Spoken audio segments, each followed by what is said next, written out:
Hey, sports card fans, it's John Wade Boggs fan. Hope you're all doing well. Are we in a golden era of collecting? Is this the best time to be a collector, or was there a better time in the past? That's the question that Greg over at MidLife Sports Cards is asking everyone for his question of the week.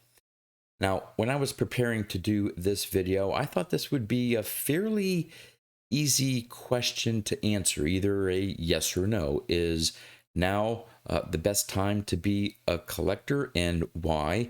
Or give some examples of maybe it was a little bit better in at some point in the past, and that would be my response. But the more I thought about it, I think it all depends upon perspective. What and how you collect and enjoy the hobby.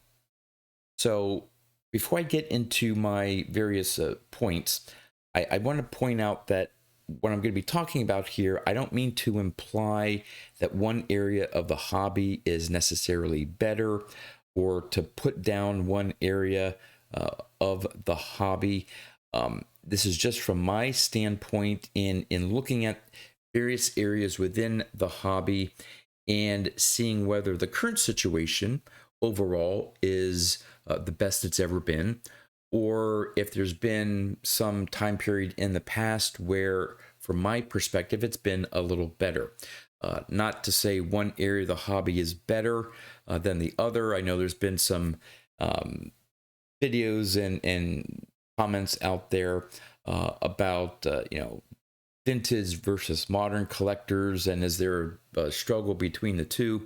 I don't want to add to that, but this is just my perspective on different areas. So I decided to look at three areas within the hobby. So you have the modern, ultra modern collectors, you have the player collectors, and of course you have vintage collectors. So the first area of the hobby that I'm going to look at are the modern slash ultra modern collectors.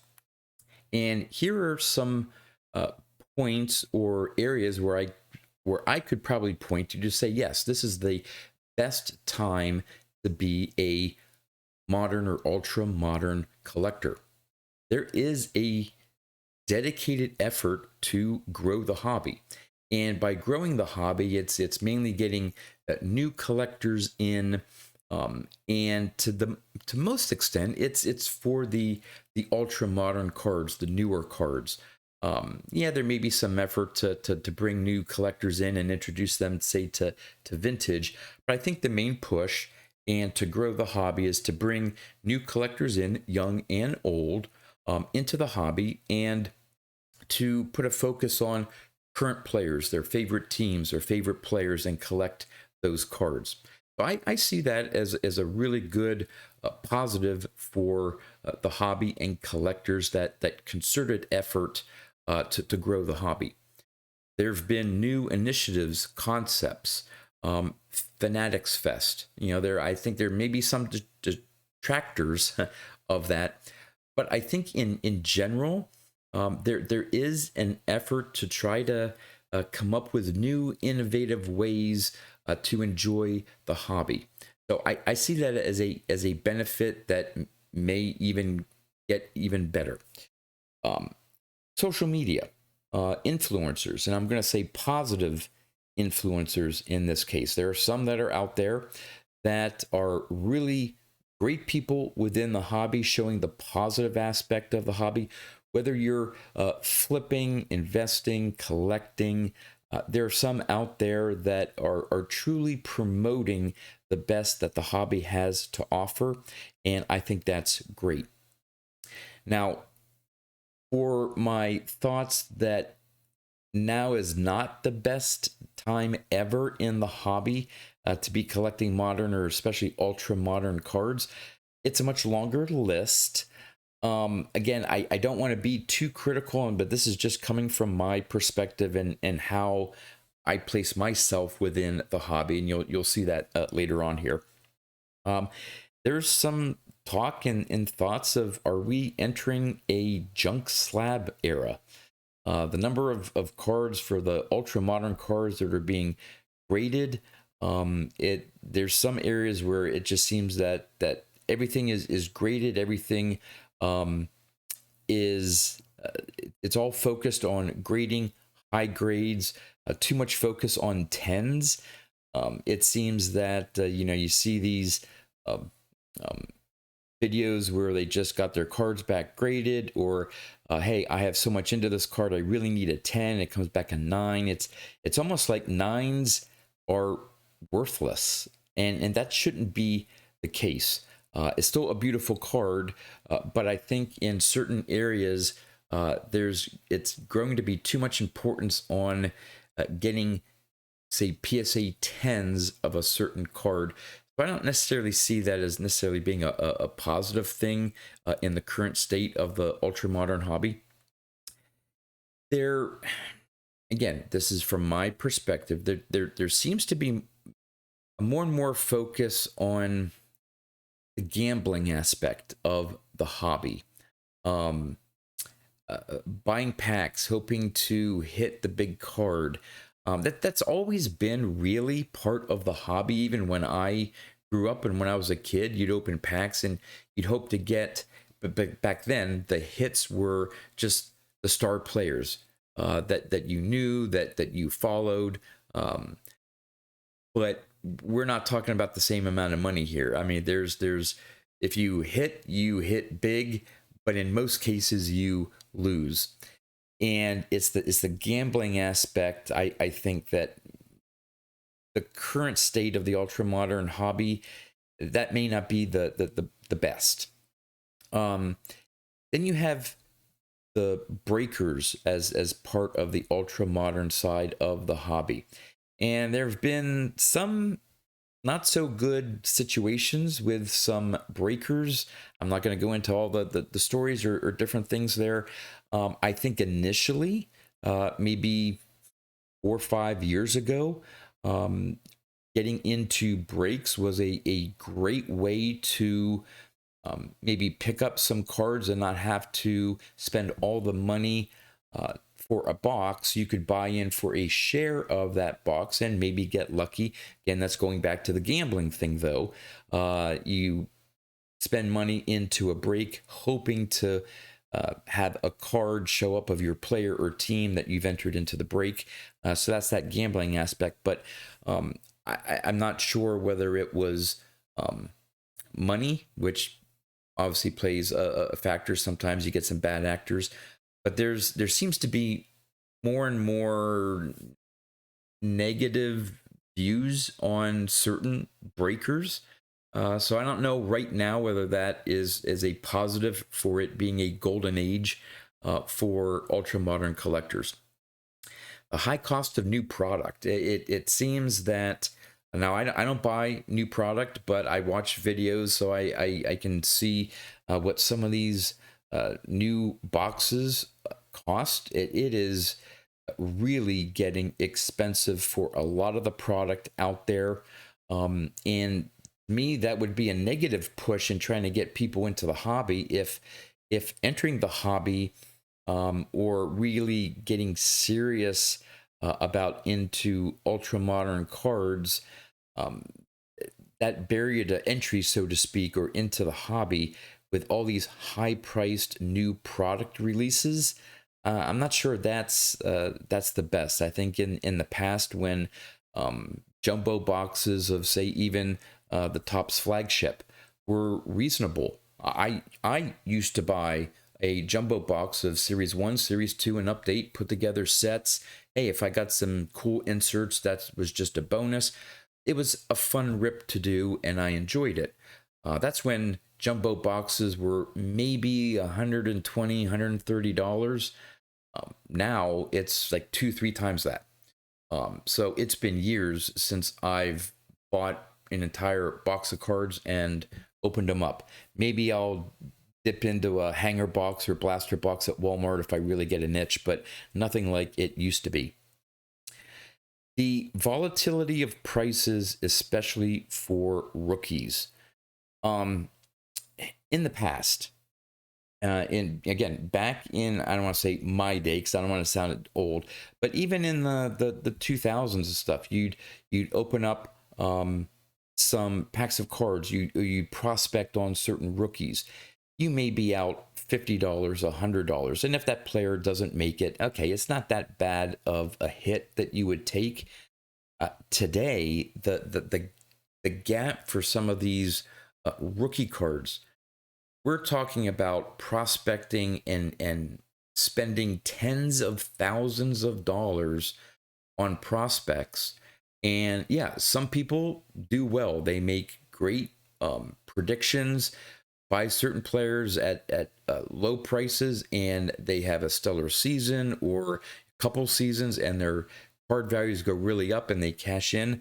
But you see a lot of stories out there of these cards, some of these rookie cards selling for, again, tens of thousands or even six figures, and they don't quite make it after a couple years. They're a bit of a bust, and now their cards are like 10% of that value.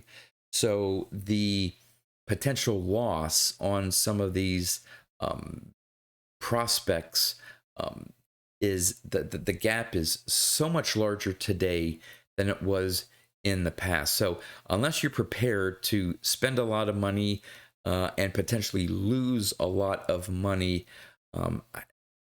that I think is getting a little out of hand, that spread and the amount of money being spent on some of these ultra modern cards. But again, that's from my perspective. Manufactured scarcity. I don't know the future of low serial numbered cards to create manufactured scarcity. I don't think right now a lot of ultra modern collectors see that as a problem.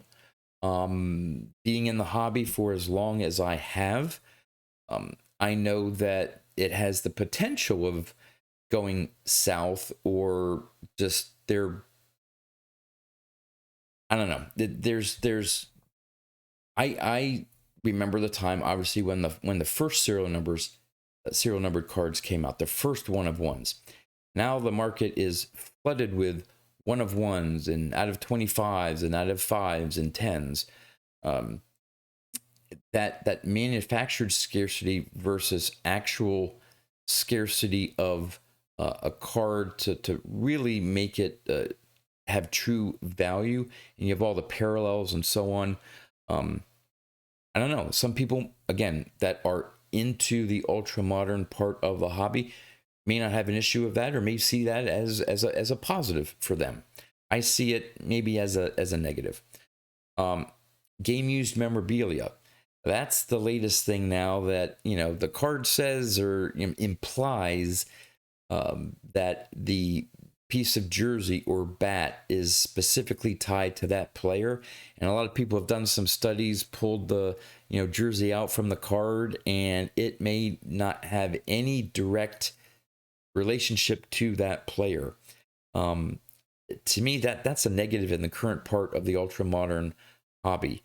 It's why would people spend a lot of money to have a jersey card that implies it's associated with the player, but may not have even been touched by the player?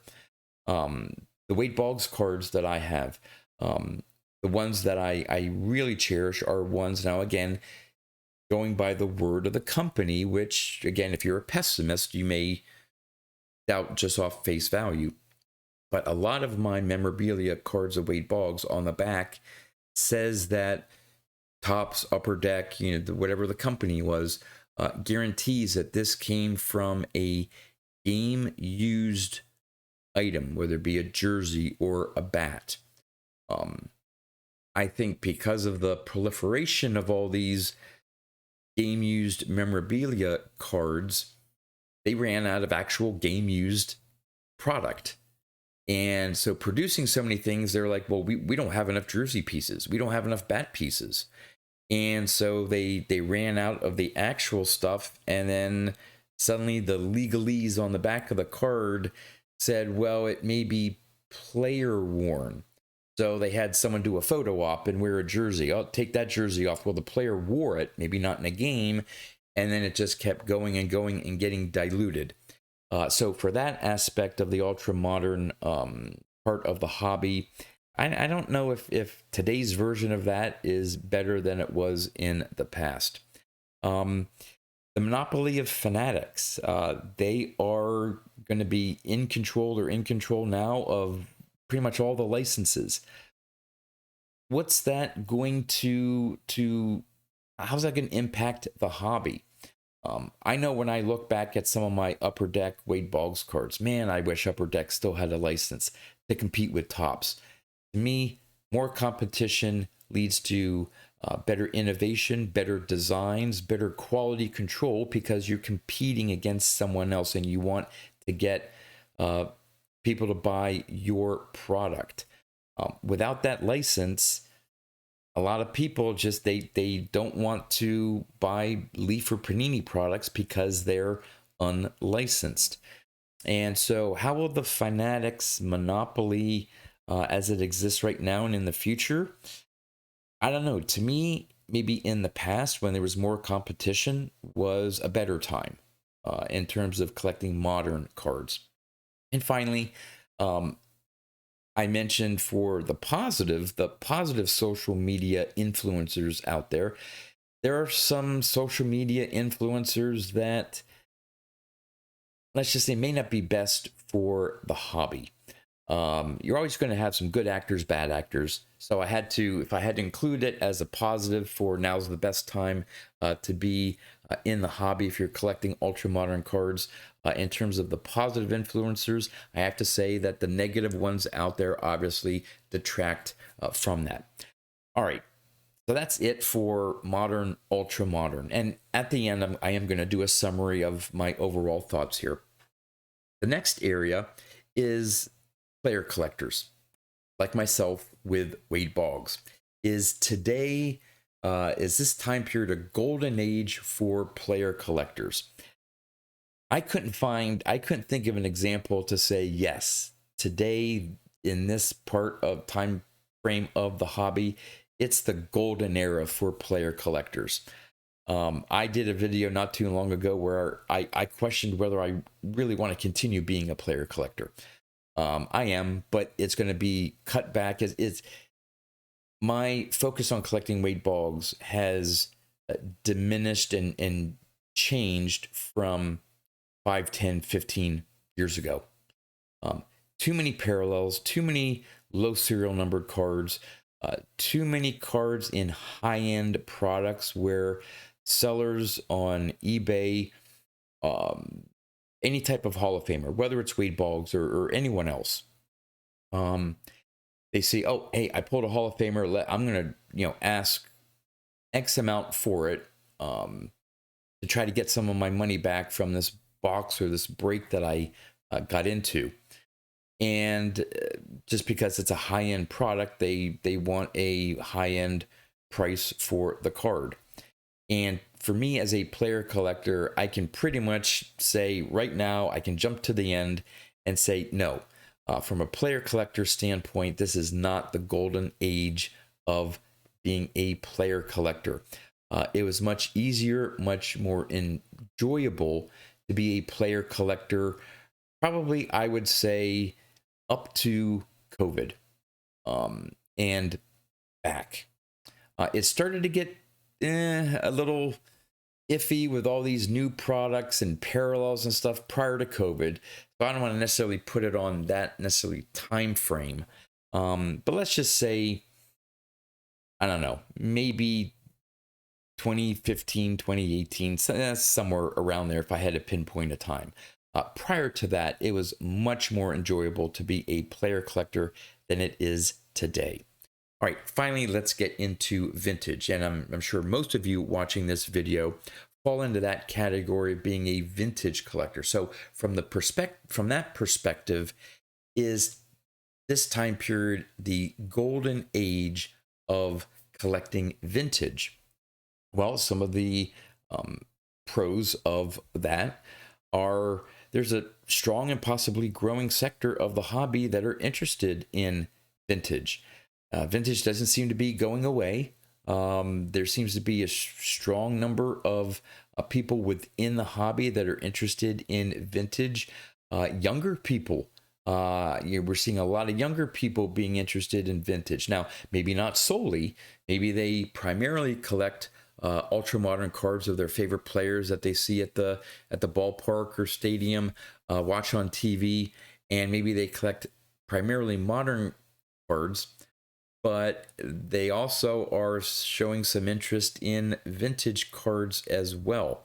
So I see that as yeah, now it's like maybe not the absolute best time for vintage, but definitely a positive for that. Prices for a lot of vintage cards are still very affordable. Now there are some, and again, depending on if the card's graded, the grade, those prices seem to be going up and up and up. But in general, um, most vintage cards are not super expensive, and they're a great way to have cards of some great players of the game. So yeah, it's been really good. YouTube, social media, the interactions, friends, and support that we provide to each other. That may be for me the most positive reason to say that this is the golden age for vintage collecting. The vintage YouTube community has, and I've said this multiple times, and I think a lot of you would share this thought, has made my collecting so much more enjoyable. Going to shows like the Strongsville and the National. Um, I don't go to those shows just to buy cards. I could take that money and buy most of the cards off of eBay. Now, maybe some of the really expensive ones I'd like to see in hand before I spend that much amount of money. But it's becoming less and less about the cards and more about the social interaction. And that's part of the hobby. Part of the hobby is not just acquiring or selling or trading sports cards. It's how you enjoy the hobby, how you interact within the hobby. And for me, that is the biggest case to say that yes, this is the golden age for collecting vintage cards. Now, there are a couple maybe negatives to say, well, maybe this isn't the golden age. Prices overall since COVID are still really high. I was going to do a chart here, but I forgot to do some prepping for it, so I'm not going to include it here. But I have been doing a vintage 100 index, which I'm working on an update, the next 6-month update. I'm hoping sometime, maybe before Strongsville, to do a video where I update my vintage 100 index. But you can clearly see in my analysis that when COVID hit, prices in general for vintage just spiked. Now they've come down from that spike and have leveled off for the most part. But if you took a trend line from, say, 2018, 2019, up to the COVID bubble, and take that trend line out, which you could say, hey, if COVID didn't happen, that's where vintage prices would go. I have a feeling that that trend line today would have overall vintage prices lower than they currently are today. In other words, I think there's a new normal for general vintage card prices, and it's higher than it would have been without COVID.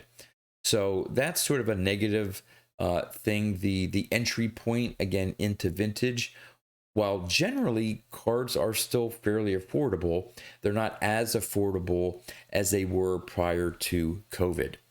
And the last thing that, and there have been multiple videos on this, the complaints over grading.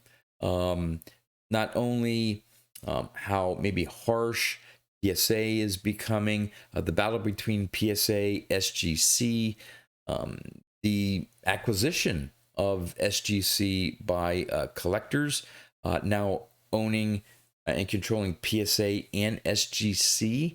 There's a lot of uncertainty under what the future is going to hold for those two grading companies, vintage grading in general. So I think in the past, it was, hey, the vintage side of the hobby, there was always grading, but there was a little bit less focus on the grading. The eye appeal, there's so many things going on with grading that maybe sort of detracts a little bit from this being a golden age for collecting vintage cards. So final thoughts here, trying to wrap things up and give Graig an answer as to whether I think this is a golden era or golden age for collecting right now. Well, again, it depends if you see things half full or half empty. So, as I said, for modern, ultra modern collectors out there that are maybe watching this video, you may have vastly different sort of pros and cons that I came up with. Maybe some of my cons you don't see as cons. Maybe you have some other positives that I didn't think of, and maybe you think that this time frame right now that we're in is the best time to collect ultra modern cards. If I had to pick a yes or no, is today better than it was in the past? For modern, ultra modern, I would say it was probably better in the past. Maybe not the very, very past when I started collecting. And when I started collecting, the cards I collected were modern at the time. Now they're vintage. But maybe going back, maybe pre-COVID, the ultra modern collecting, maybe less stressful, cheaper prices. Again, all the cons that I sort of listed maybe weren't there or as maybe important or of a focus that they are today. So I would say no to, are we in a golden era for ultra modern collecting? For player collectors, I think I already answered that. No, the past for me was much more enjoyable to be a player collector than it is today. And for vintage collectors, I think in general, yes. I think we're in a great time frame, time period to collect vintage cards. Has it ever been better? Okay, again, you can point to card prices, COVID and post-COVID being higher than they are today. But really, in general, unless you are buying super high-end cards, high-graded cards that you're really going to feel the effect of the increase in prices due to COVID, you may be paying a little bit more for cards, but in general, it's not pricing you out from being a vintage collector. So ultra modern, no. Player collector, no. Vintage, I'll say yes. So Graig, another excellent question. Thank you for posing this. And thank you to Orlando, A Collector's Dream, who I think gave Graig the initial thought of asking the question for this week. And with that, that's all I have for you. Until next time, thanks for watching.